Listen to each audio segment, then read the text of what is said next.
প্রিয় দর্শক বন্ধুরা, এই মুহূর্তের জন্য আপার প্রাইমারি থেকে ব্যাক টু ব্যাক গুরুত্বপূর্ণ খবর আপডেট। আপার প্রাইমারি 2016 তৎসহ নতুন আপার প্রাইমারি টেট যে বিষয়টি বর্তমানে উঠে আসছে সেই প্রসঙ্গে থাকছে গুরুত্বপূর্ণ খবর আপডেট। অবশ্যই অর্ডার কপি কিন্তু এসছে, সবটা অন স্ক্রিনে রেখে আলোচনা করছি। তো ভিডিওটিকে শেষ পর্যন্ত দেখবেন, কোনোভাবে স্কিপ করবেন না, চ্যানেলটিকে সাবস্ক্রাইব করে সঙ্গে থাকবেন। তো চলুন কথাবার্তা না বাড়িয়ে আমরা মূল টপিকে ফোকাস করি। এই মুহূর্তে দাঁড়িয়ে আপার প্রাইমারি 2016 যে পুরনো রিক্রুটমেন্ট প্রসেস, সেখান থেকে এখনও পর্যন্ত বাকি থাকা ওয়েটিং প্রার্থীদের সংখ্যাটা নেহাত কম নয়। আমরা সকলেই জানি সংখ্যাটা কিন্তু 1410 এবং সিক্সথ ফেজ ষষ্ঠ দফা কাউন্সেলিং প্রসিডিওর ইতিমধ্যেই সমাপ্ত হয়ে গিয়েছে। কন্টেম্প মামলা এখনও পর্যন্ত বহাল। কার্যত আরও একবার মহামান্য কলকাতা হাইকোর্টের সিঙ্গেল বেঞ্চের তরফ থেকে গুরুত্বপূর্ণ বার্তা উঠে আসলো, কার্যত অর্ডার কপি কিন্তু উঠে আসলো। নতুন আপার প্রাইমারি টেট 2026 সালে মার্চের মধ্যে হয় কিনা সেই সংক্রান্ত বিষয় উঠে আসছে গুরুত্বপূর্ণ অর্ডার কপি। তো সেটা অন স্ক্রিনে গিয়ে আমরা কিন্তু দেখে নেওয়ার জন্য চেষ্টা করব। প্রসঙ্গত এই বিষয়ে জানিয়ে রাখা দরকার যে ইতিমধ্যেই কিন্তু 2016 এসএসসি এসএলএসটির চাকরি বাতিল মামলার যে এফেক্ট এবং সর্বোচ্চ ন্যায়ালয় সুপ্রিম কোর্টের যে নির্দেশ, পরীক্ষা কিন্তু নিতে হবে, তো সেই মাসটাও কিন্তু একটু একটু করে দিনক্ষণ এগিয়ে আসছে।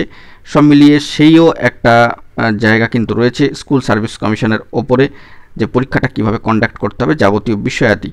তো সমস্ত বিষয়কে মাথায় রেখে কিন্তু মহামান্য কলকাতা হাইকোর্টের সিঙ্গেল বেঞ্চে মামলা চলল এবং সেখান থেকে নতুন আপার প্রাইমারি টেট 2026 সালে মার্চ মাসের মধ্যে নেওয়ার ক্ষেত্রে একটি অর্ডার কপি কিন্তু জেনারেটেড হয়ে আপলোডেড হলো এই মামলার পরিষদ থেকে।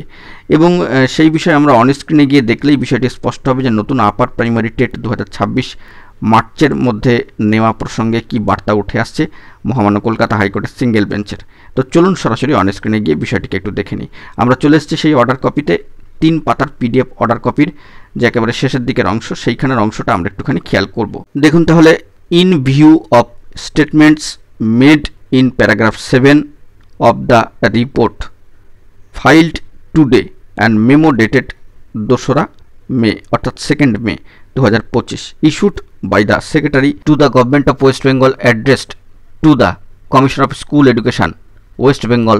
This court expects that TET for upper primary level of classes, বিষয়টি একটু মাথায় রাখবেন, will be held in the month of March 2026 মার্চের 2026 in the event steps are not taken for holding TET in March 2026 petitioners shall be at liberty to take steps in accordance with law.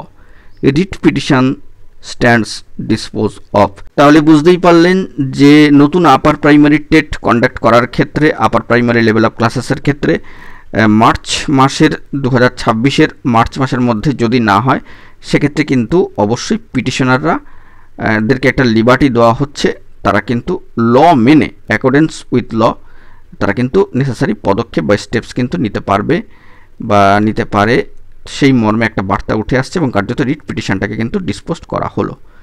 তো এই হলো সেই গুরুত্বপূর্ণ order copy. Honourable justice Saugata Bhattacharya মহাশয়ের single বেঞ্চের তরফ থেকে গুরুত্বপূর্ণ বার্তা কিন্তু উঠে আসলো। আমাদেরকে ফোকাস রাখতে হবে পরবর্তী ক্ষেত্রে কি পদক্ষেপ হয় না হয়। তো দেখা যাক, আপাতত যে কোর্টের সাইড থেকে তথ্য উঠে আসলো সবটাই তুলে ধরলাম। এখন এটুকুই, ভালো থাকবেন, চ্যানেলটিকে সাবস্ক্রাইব করে রাখবেন জরুরি আপডেটগুলি পাওয়ার জন্য। ধন্যবাদ।